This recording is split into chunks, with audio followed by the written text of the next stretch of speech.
قیادت مسلمانوں کی ہونی چاہیے، ان کی اپنی قیادت، پھر وہ قیادت کسی سے اتحاد کرے، کسی سے الائنس کرے،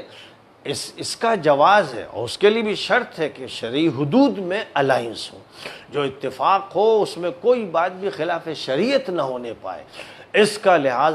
لازماً رکھنا ہے، اس کے بغیر اس کا جواز نہیں۔ تو بہرحال اب آج کی جو صورتحال ہے، اس وقت پھر 2021 میں جو جد و جہد شروع ہوئی ہے، اور 2022 میں الیکشن ہونے والے ہیں، 5-6 مہینے مشکل سے باقی رہ گئے ہیں،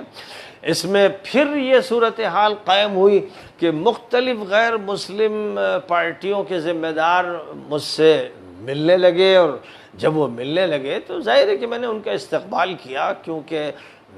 میری تو کوشش یہی رہتی ہے کہ ہندو مسلم اتحاد ہو، اور فیما بین المسالک مسلمانوں میں اتحاد ہو، شیعہ سنی اتحاد ہو، بریلوی دیوبندی اتحاد ہو، مقلد غیر مقلد اتحاد ہو، یہ تو میرا مشن ہے، اور اس مشن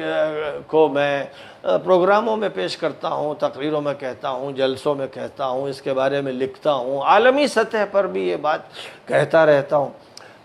تو بہرحال غیر مسلم پارٹیوں نے آنا شروع کیا، جو ایس ٹی اور او بی سی کی نمائندگی کرنے والی سینی جماعت کے پارٹی کے جو ذمہ دار تھے وہ آئے، کشواہا کے ذمہ دار تھے وہ آئے، اور اسی طرح مختلف پارٹیوں کے ذمہ داروں نے ملنا شروع کیا، اور میں نے ان کو جمع کرنا شروع کیا۔ تو یہ بھی ایک اتفاق کی بات ہے کہ اس مرتبہ تو 40-45 پارٹیاں جمع ہو گئیں۔ اب ظاہر ہے کہ بعض پارٹیاں ایسی ہوتی ہیں کہ ان کا جو ذمہ دار ہے بس وہی ہے، اس کے ساتھ اس کے گھر کے لوگ یا تھوڑے سے لوگ ہیں، اس کا کوئی زیادہ اثر نہیں ہے، پارٹی کسی دور میں اس نے رجسٹرڈ کرا لی، اور بعض با اثر ہوتے ہیں۔ ابھی جو ان پارٹیوں میں بہت نمایاں ہیں، ان میں جناب راج کمار سیمی صاحب بہت نمایاں ہیں، اور ہیمنت کشواہا صاحب نمایاں ہیں، اور دھنگڑ صاحب نمایاں ہیں، اور بھرت گاندھی صاحب نمایاں ہیں، یہ سب مؤثر لوگ ہیں، اور ان کے سامنے فکر بالکل واضح ہے، اور یہ چاہتے ہیں کہ ہمارا مضبوط اتحاد ہو اور ہم آگے بڑھیں۔ لیکن میں نے ان سب سے بھی یہ کہا کہ دیکھیے، آپ کو زمینی محنت کرنی ہے، کاررواں نکالنے ہیں، اور شہر شہر جانا ہے، گاؤں گاؤں جانا ہے۔ تو میری تجویز کو انہوں نے قبول کرتے ہوئے ایک کاررواں نکالا، پریس کانفرنس ہوئی ہمارے یہاں مدرسے میں، اور اس کے بعد ایک کاررواں چلا جو لکھنؤ سے سندیلہ اور ہردوئی اور شاہ آباد وغیرہ ہوتا ہوا بریلی پہنچا۔ ہمارے مولانا توقیر صاحب، توقیر رضا صاحب بھی اس کاررواں میں شریک ہوئے، اور اس جد و جہد میں شریک ہوئے۔ انہوں نے بڑے اتفاق کا مظاہرہ کیا، اور میں بریلی گیا، ان سے ملا بھی، اور وہ لکھنؤ تشریف لائے، اور مجھ سے بھی ان کی ملاقات ہوئی۔ اس طرح ہمارے اور ان کے درمیان بھی ایک مضبوط اتحاد قائم ہوا، اور اس کے بعد یہ اتحاد آگے بڑھتا رہا۔ پھر مراد آباد میں ایک بڑی پریس کانفرنس منعقد کی گئی، وہاں پر ان پارٹیوں کے سارے ذمہ دار شریک ہوئے، اور اس سے پہلے ہم لوگوں نے ایک ملاقات جناب شیوپال صاحب سے ان کے گھر پر کی، ایک وفد نے ملاقات کی، اور ہمارا یہ کہنا تھا کہ ہم تو آپ کو ملائم سنگھ کی جگہ پر سمجھتے ہیں، آپ بڑے ہیں، آپ زیادہ تجربے کار ہیں، اور اکھلیش کو چاہیے کہ وہ آپ کی عزت کریں، وہ آپ کو چچا سمجھیں، اور اپنے آپ کی سرپرستی قبول کریں۔ انہوں نے یہ کہا، شکایت کی کہ وہ تو ہمارا فون تک نہیں اٹھاتے، تو ہم نے کہا بہرحال یہ ان کی نالائقی ہے، اور یہ ایک بہت بڑی غلطی ہے، انہیں ہر حالت میں اتحاد کرنا چاہیے، ورنہ وہ نقصان اٹھائیں گے، دیکھ لیں گے نقصان کو۔ تو بہرحال یہ میری ان سے باتیں ہوئیں، اور اس کے بعد میں نے ان کو دعوت دی کہ مراد آباد کے جلسے میں وہ تشریف لائیں گے، لیکن مراد آباد کے جلسے میں جو 1 ستمبر کو ہوا وہ نہیں آ سکے۔ پھر بھی جب میری بات ہوئی تو انہوں نے کہا کہ میں میڈیا سے ذرا دور رہنا چاہتا تھا، لیکن انہوں نے جناب فرحت حسن صاحب کو اپنے نمائندے کی حیثیت سے بھیجا، جنہوں نے جلسے میں اور پریس کانفرنس میں اعلان کیا کہ شیوپال ہمارے ساتھ ہے، اور جو بھی یہاں طے ہوگا وہ اس میں ساتھ رہیں گے۔ تو اس طرح ان کا یہ اتفاق ملا، لیکن میرا ان سے کہنا تھا کہ آپ اس انتظار میں مت رہیں کہ اکھلیش آپ کو اپنے ساتھ شامل کریں۔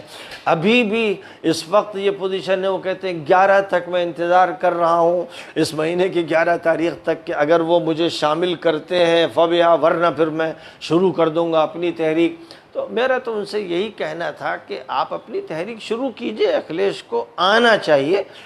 وہ آپ کی خدمت میں آئیں، اس کی ضرورت ہے۔ اگر وہ گھمنڈ میں ہے، غرور میں ہے، تو اپنے غرور کا نتیجہ دیکھ لیں گے۔ میں تو کھل کر یہ بات کہتا ہوں، پہلے بھی میں نے کہی تھی، جس وقت ملائم سنگھ کی بھی وہ بات سن نہیں رہے تھے اور چچا کو بھی علیحدہ کیا تھا، تو میں نے سخت تنقید اکھلیش پر کی تھی اور یہ کہا تھا کہ جو اپنے باپ کا نہیں، جو اپنے چچا کا نہیں، وہ کس کا ہوگا؟ بہرحال یہ ایک اخلاقی بات ہے، ایک مذہبی بات ہے، ایک سماجی بات ہے، یہ سمجھنا چاہیے۔ تو ابھی پھر چند دن پہلے جب یہ بات ہوئی کہ اویسی صاحب بھی اور اوم پرکاش بھی اور چندر شیکھر بھی تینوں شیو پال سے ملے اور اچھی ملاقات ہوئی، تو میں نے اس کو اقفال نیک سمجھا، اور میرے نزدیک ضرورت اس بات کی ہے کہ ان سب کا اتفاق ہو۔ میں نے تو ظاہر ہے کہ یہ بات کہی ہے کہ جب تک مسلمانوں میں کا کوئی قائد نہیں ہوگا جو اسلام کی دین کی نمائندگی کرتا ہو، یہ ملک بہرحال ڈیموکریٹک ہے، سیکولر ہے اور کانسٹیٹیوشنل ہے، ہمیں اپنے اس کانسٹیٹیوشن کے دائرے میں عمل کرنا ہے، لیکن اسلام نے ہمیں ہدایت دی ہے کہ جب ہم اقلیت میں ہو تو کیا کرنا ہے، اکثریت میں ہو تو کیا کرنا ہے، ہر چیز کے بارے میں قرآن پاک میں اصول دیے گئے، احادیث میں تفصیلات بتائی گئیں اور نبی پاک علیہ السلام کی سیرت میں تفصیلات ہیں۔ اب اس اعتبار سے ہمارا جو مہا گٹھ بندھن ہے وہ تائید کرتا ہے کہ شیو پال اور اویسی اور چندر شیکھر اور اوم پرکاش یہ سب مل کر اگر ایک اتحاد بناتے ہیں تو ہمارا جو اتحاد ہے وہ بھی ان کا ساتھ دے گا، اور اس طرح یہ میں سمجھتا ہوں کہ زیادہ بڑا اتحاد ہوگا، زیادہ مؤثر ہوگا، جس میں ہماری ملت کی نمائندگی اویسی کریں گے۔ اور جو لوگ یہ کہتے ہیں کہ وہ بی جے پی کے نمائندہ ہیں، میں یہ کہتا ہوں، بہت صفائی کے ساتھ کہتا ہوں کہ یہ بہت خطرناک الزام ہے، اس سے بڑا کوئی الزام نہیں ہو سکتا۔ یعنی ایک شخص ہے، مسلمانوں میں آتا ہے اور ان سے بات کرتا ہے ملت کی اور قوم کو جوڑنے کی، اور اندر سے وہ دشمنوں سے ملا ہوا ہے اور وہ ان کا ایجنٹ بنا ہوا ہے۔ اگر یہ ہے تو اس سے بڑا خائن، اس سے بڑا غدار، اس سے بڑا دھوکے باز کوئی نہیں۔ تو جو لوگ یہ کہتے ہیں کہ وہ تو ایجنسی کھولے ہوئے ہیں، وہ یہ بات اگر دبی زبان سے مولانا رابع کہہ رہے ہیں اور مولانا ارشد کہہ رہے ہیں، اور اگر یہی بات دیگر اور لوگ کہہ رہے ہیں، تو یہ دینی اور شرعی اعتبار سے بہتان ترازی ہے، یہ ایک بھیانک الزام ہے۔ یا تو اس کو انہیں ثابت کرنا پڑے گا، ورنہ پھر شریعت کی نگاہ میں ان کی گرفت ہوگی اور کسی پر الزام جائز نہیں۔ اور اگر فرض کیجئے کہ ان کے نزدیک ثابت ہے کہ یہ بی جے پی کے نمائندہ ہیں اور مسلمانوں کو نقصان پہنچانا ان کا مقصد ہے، یہ غدار ہیں اور مسلمانوں کے لیے بے وفا ہیں، تو ان پر فرض ہے کہ مسلم پرسنل لا بورڈ سے ان کا اخراج کریں۔ کیسی عجیب بات ہے، کیسا دوغلا موقف ہے کہ مسلم پرسنل لا بورڈ میں ان کا بڑا مقام بھی ہے اور ان کی دعوت پر اجلاس حیدرآباد میں بھی ہوتا ہے اور ان سے بہت بڑا ڈونیشن قبول کیا جاتا ہے، اور پھر ان کو ان کے بارے میں یہ بات چلائی جاتی ہے، اس طرح کا تاثر دیا جاتا ہے کہ وہ غدار ہیں، ملک کے غدار ہیں، ملت کے غدار ہیں، وہ ملت کو دھوکہ دے رہے ہیں۔ میں بالکل اس کو درست نہیں سمجھتا ہوں۔ یہ الزام تراشی نہ اللہ کے نزدیک درست ہے، نہ نبی کے نزدیک درست ہے، اور ضرورت اس بات کی ہے کہ انسان کی سچائی کو مانا جائے، وہ اللہ کو گواہ بنا کر جو بات کر رہا ہے، اور آپ کے کم نمائندہ ہوں لیکن آپ کے نمائندہ ہوں، مسلمانوں پر ذمہ داری ہے کہ وہ اپنے نمائندہ کی تائید کریں، آپ کے 50 ممبر اسمبلی میں پہنچ جائیں۔ یہ اس سے بہتر ہے کہ آپ کسی پارٹی کے غلام ہوں اور آپ اس کی بھیک کے منتظر ہوں، اور پھر آپ ہی کے خلاف فساد ہو اور آپ کے لوگ مظفر نگر میں کاٹ دیے جائیں، اور آپ کی ایک باعزت شخصیت جناب اعظم خان صاحب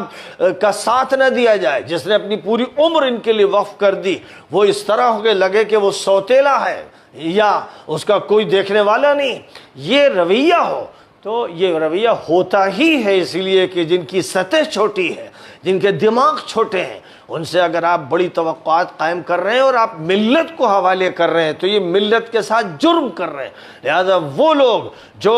ایک ایسے شخص کو اپنا قائد چن رہے ہیں، سیاسی قائد اور حکمرانی کے راستے میں قائد چن رہے ہیں کہ جس کا کوئی نہ دینی مقام، نہ سماجی مقام اور نہ اس کا کوئی اخلاقی دنیا میں مقام ہے، تو یہ کسی طرح جائز نہیں ہے، اور یہ دوغلاپن اور نفاق ختم کرنا چاہیے۔ ہمیں چاہیے کہ ہم اپنا قائد چنیں۔ مولانا علی میاں صاحب نے ڈاکٹر عبدالجلیل فریدی کو جب چنا تھا اور ان کی مدد کی تھی تو وہ جانتے تھے کہ یہ وزیر اعلیٰ نہیں بن جائیں گے، انہیں معلوم تھا کہ ان کو کچھ سیٹیں مل سکتی ہیں، لیکن یہ جانتے تھے کہ یہی دین سکھاتا ہے۔ جب انہوں نے علماء اور سیاست کے نام سے مضمون لکھا تھا تو وہ جانتے تھے کہ علماء کے سیاست سے الگ ہونا، کنارہ کشی اختیار کرنا یہ خودکشی ہے۔ اور ابھی میں نے آپ کے سامنے کاروان زندگی کے جو جملے پیش کیے ہیں پھر یہی یاد دلانے کے لیے کہ یہ مسلمانوں کی خودکشی کے مرادف ہے۔ لہذا ندوہ ہو یا دیوبند اور جو ہماری بڑی شخصیات ہیں، ان کا جو موقف ہوتا ہے کہ اندر کچھ اور باہر کچھ، زبان پر کچھ آ رہا ہے یا ایک خاموشی اختیار کی جا رہی ہے، تو اتنے سنگین مسائل میں خاموشی کا جواز نہیں ہے۔ یہ وہ مسئلہ ہے جہاں آپ کو کھل کر کہنا کیا کرنا ہے، مسلمانوں کو کیا کرنا ہے، کیوں کرنا ہے۔ اور میں یہ کہوں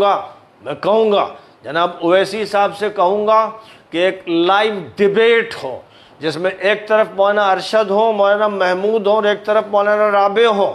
ماشاءاللہ یہ سب بولتے ہیں، سب تقریر بھی کر لیتے ہیں، سبق بھی پڑھا لیتے ہیں۔ ایک طرف اویسی ہو، کسی چینل سے میں درخواست کروں گا کہ یہ ایک ڈیبیٹ چلایا جائے۔ بہت سے مسلمانوں نے چینل چلا رکھے ہیں، اب تو ماشاءاللہ علماء کے بھی چینل چل رہے ہیں۔ لہذا میں کہوں گا کہ علماء اپنے چینلز استعمال کریں اور رابطہ کریں، اور آج کل زوم کا جو طریقہ ہے اور الیکٹرانک میڈیا تو سب کو اپنی جگہ بیٹھے ہوئے سب کے قریب لے آتا ہے، تو ایک ایسا موقع ہو جس میں مولانا رابع صاحب بھی موجود ہوں، مولانا ارشد صاحب موجود ہوں، مولانا محمود صاحب موجود ہوں، اور ادھر اویسی صاحب موجود ہوں، اور سوالات کیے جائیں، کھلے ہوئے سوالات کیے جائیں، پوچھا جائے اویسی صاحب سے کہ آپ کے خلاف یہ باتیں کہی جاتی ہیں، کچھ لوگ خاموش رہتے ہیں اور خاموشی میں وہ ان باتوں کو چلنے دیتے ہیں، کچھ کھل کر بولتے ہیں، تو آپ کیا صفائی پیش کرتے ہیں وہ بتا دیجئے۔ اور جہاں تک تعلق ہے ملت کا، تو میں یہ کہتا ہوں کہ قرآن اور حدیث کا مطالبہ ہے کہ اس ملت اسلامیہ کا سیاسی قائد ہو یا معاشی دنیا کا قائد ہو یا تعلیمی قائد ہو یا عبادات میں قائد ہو، وہ مومن ہوگا، وہ مسلمان ہوگا،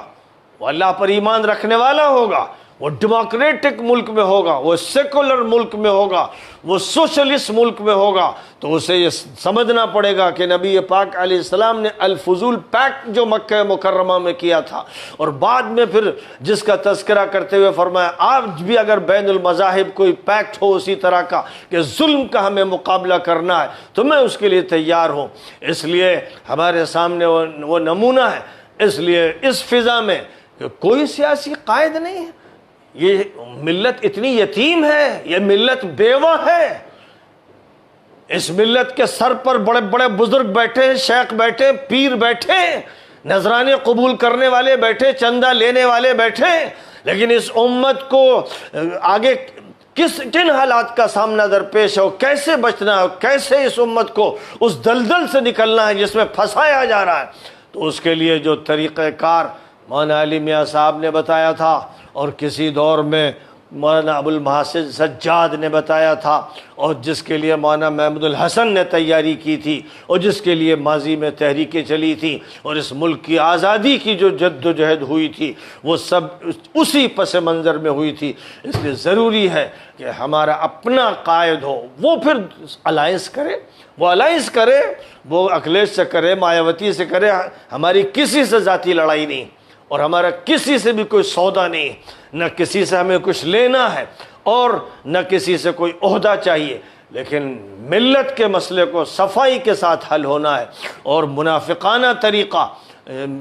چلنے نہیں دیا جانا چاہیے۔ میں عوام سے کہتا ہوں، نوجوانوں سے کہتا ہوں، مدارس کے طلبہ سے کہتا ہوں کہ اپنے بڑوں سے کھل کر مطالبہ کرو کہ واضح موقف بتائیے شرعی دلیل کے ساتھ، اور ایک ڈیبیٹ ضروری ہے جو چینل پر لائیو ہوگی۔ مولانا لائیو سبق پڑھا رہے ہیں، کبھی عربوں کو، کبھی کراچی کے کچھ لوگوں کو مولانا رابع سبق پڑھاتے ہیں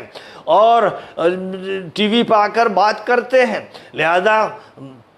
ان سے وقت لیا جائے، اور مولانا ارشد صاحب سے وقت لیا جائے، اور مولوی محمود بھی ماشاءاللہ اب صدر جمعیت ہیں، ان سے وقت لیا جائے، اور یہ کہا جائے کہ آپ یا تو کوئی قیادت پیش کیجیے، مومنانہ قیادت پیش کیجیے سیاسی میدان کے لیے، ملک کے ان حالات کے بحران کے علاج کے لیے، ورنہ آپ یہ تسلیم کیجئے کہ آپ کی سیاست کے اس بحران میں اسد الدین اویسی اس قیادت کے خلا کو پر کر رہا ہے۔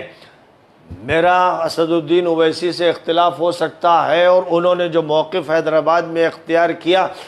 میں نے اس کو کینے کا موضوع نہیں بنایا، اپنے سینے کو صاف کر دیا، اس لیے کہ دین کا تقاضا ہے کہ میں اس کی مدد کروں، اس کا تعاون کروں جو حق کی بات کر رہا ہے، اور میں یہ الزام نہ لگاؤں کہ وہ چھپ کر حق کے خلاف غداری کر رہا ہے۔ اس سے بڑا کوئی الزام نہیں ہو سکتا ہے۔ بدکاری سے اور چوری سے بڑھ کر الزام یہ ہے کہ وہ ملت کے ساتھ غداری کر رہا ہے، دھوکہ دے رہا ہے، جھوٹ بول رہا ہے۔ یہ الزام جو لوگ لگا رہے ہیں وہ اللہ کے ہاں کیا جواب دیں گے وہ سمجھ لیں، اور اگر ان کے پاس اس کے دلائل ہیں تو انہیں پھر صاف کہنا ہے، پھر چھپ چھپ کے نہیں، بات کو وضاحت کے ساتھ سامنے آنا چاہیے۔ اور اگر ایسا شخص ہے جس کے بارے میں ہمارے ان بڑوں کا یہ احساس ہے کہ یہ بی جے پی کی مدد کرتا ہے، مسلم ووٹ بانٹ دیتا ہے، اگر یہ احساس ہے تو مسلم پرسنل لا بورڈ سے ان کو نکالنا فرض ہو جاتا ہے۔ بس آج کی اس مجلس میں مجھے یہ بات کہنی تھی، پوری صفائی کے ساتھ۔ مجھے انتظار رہے گا، مسلم چینل والوں سے انتظار رہے گا، دیگر چینل والوں کو بھی دعوت دیتا ہوں، دیگر چینل والوں کو بھی دعوت دیتا ہوں کہ وہ جا کر انٹرویو لیں ندوے میں مولانا رابع کا، اور دیوبند و دلی جائیں مولانا ارشد کا انٹرویو لیں، اور مولانا محمود کا، اور جب وہ کہیں کہ ہمارا سیاست سے لینا دینا نہیں، تو یہ صاف کہیں کہ پھر آپ اعلان کر دیجئے کہ ہمارا اسلام سے لینا دینا نہیں ہے۔ ہم جس اسلام کو مانتے ہیں وہ اسلام حکومت سے، سیاست سے، تمدن سے، معاشیات سے تعلق نہیں رکھتا ہے۔ قادیانی اسلام آپ کو عزیز ہے تو بہت اچھی بات ہے، اس کا اعلان کر دیجئے کہ ہمیں قادیانی اسلام چاہیے، لیکن اگر آپ اس اسلام کو مانتے ہیں جس کا ذکر اللہ نے قرآن میں کیا ہے، اور ایک آیت کریمہ جس سے میں نے آغاز کیا تھا، ان الحکم الا للہ امر اللہ تعبدوا الا ایاہ، یہ بات نبی پاک علیہ السلام نے مدینہ منورہ کے موقع پر نہیں کہی تھی، یہ بات حضرت یوسف نے جیل میں اس وقت کہی تھی جب مصر میں مشرکانہ حکومت تھی، ملحدانہ حکومت تھی، اور حضرت یوسف جیل میں تھے، اور جیل میں جب وہ گفتگو کر رہے تھے قیدیوں سے، تو ان سے بات صرف نماز کی اور تلاوت کی نہیں کر رہے تھے، بلکہ کہہ رہے تھے ان الحکم الا للہ، حکمرانی اللہ کی ہے، جیل میں کہہ رہے تھے۔ لہذا ضرورت اس بات کی ہے کہ یہ بات کہی جائے اور ہر جگہ کہی جائے۔ جب قرآن میں حضرت یوسف کی اس بات کا حوالہ آ گیا تو اب یہ بات لازوال ہو گئی، لافانی ہو گئی، ابدی ہو گئی، اور اب یہ قرآن کے اس دستور کی بات ہو گئی جس دستور سے اگر کوئی ہٹتا ہے تو وہ اسلام کی نمائندگی نہیں کرتا ہے، وہ یہودی اور نصرانی احبار و رہبان کا نمائندہ ہے، یا وہ قادیانی گھسپیٹیا ہے جو ہمارے درمیان داخل ہو کر اسلامی نظام کے خلاف باتیں کرتا ہے، اور اسلام کو اس نے صرف عبادات میں، اذکار میں اور کچھ رسومات میں محدود کر رکھا ہے۔ وآخر دعوانا الحمد للہ رب العالمین۔